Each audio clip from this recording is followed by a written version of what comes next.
This is a motor that came in and it wasn't trimming right. And there's some scratch and chew marks right there. It's a 150 Suzuki, so we thought we were gonna have a trim issue. And there's his wiring harness. As you could see, it was really liking to get to his computer.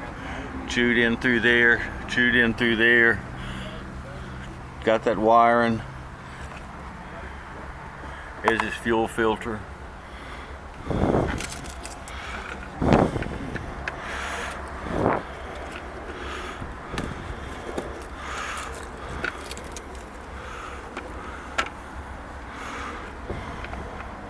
Here's a wiring part right there.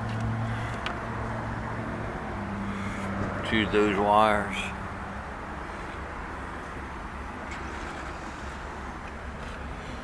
There's some of his snacks down there.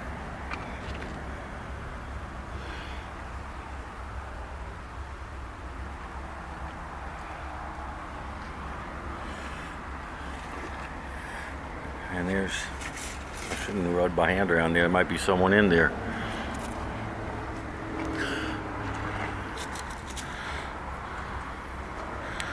But that's going to take some major rework.